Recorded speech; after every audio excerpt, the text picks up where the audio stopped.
আসসালামু আলাইকুম রহমতুল্লাহ।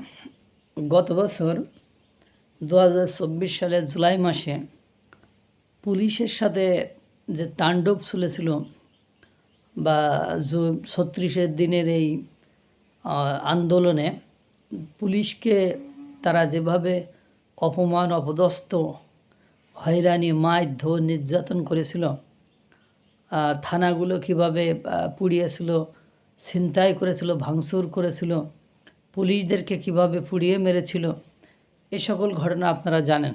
পরে ইনডেমনিটি দিয়ে অবশ্য সেটাকে ক্ষমা করে দেওয়া হয়েছে।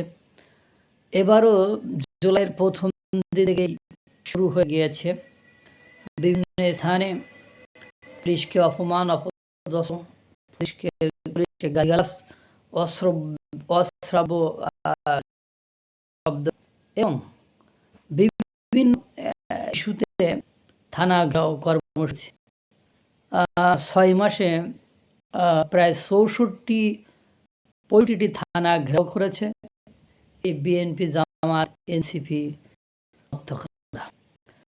করলেই থানা ঘেরাও, থানা ভাঙচুর, থানা যাও পোড়াও কর্মসূচি পালন করেছে।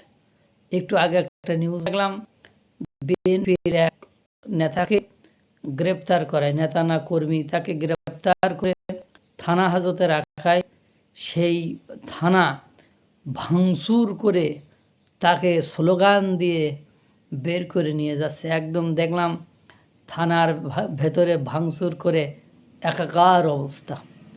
সেম ঘটনাই আপনার পটিয়াতেও ঘটেছিল।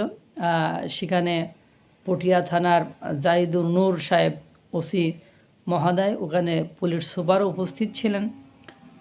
ওনাদের নির্দেশনায় পটিয়া থানায় এই ঘটনাটিকে তারা প্রতিহত করে এবং আপনারা জানেন যে পটিয়া থানায় নাকি 7 জন রিমান্ডের আসামি ছিল এবং তারা এক পর্যায়ে আন্দোলন করতে করতে থানার ভেতরে যে অস্ত্রাগার আছে সেই অস্ত্রাগারের দিকে যাচ্ছিল।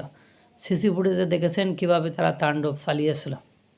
এর সাথে সাথে তারা আবার আন্দোলনও করেছে, রাস্তা ব্লকেড করে রাখছিল, ডিআইজির কার্যালয় ব্লকেড করে রাখছিল, ঘেরাও করে রাখছিল।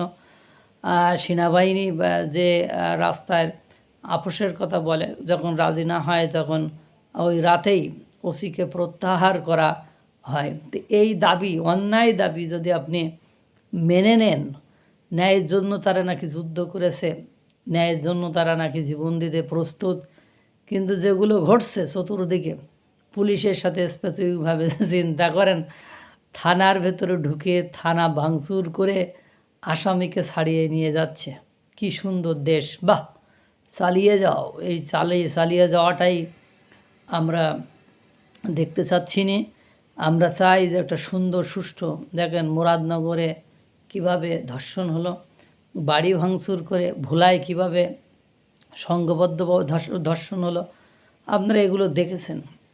এগুলো সহ্য করা যায় না।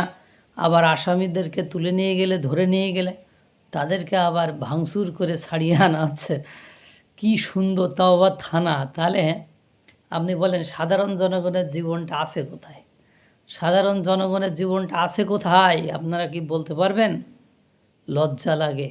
এই দেশ আমার, এ দেশ তোমার, সবশেষ মুজিবের একজন কবিতা লিখেছিল, কিন্তু এ দেশ আমার, এ দেশ তোমার, সবশেষে মপকারীদের এখন একটা কবিতা একজন লিখেছিল, এ দেশ আমার, এ দেশ তোমার, সবশেষই সবশেষ মুজিবের। তাহলে এখন ঘটনা হলো এ দেশ আমার, এ দেশ তোমার, সবশেষ সন্ত্রাসীদের, সবশেষে মব সৃষ্টিকারীদের, সবশেষ জোরজার মুল্লুকতারদের।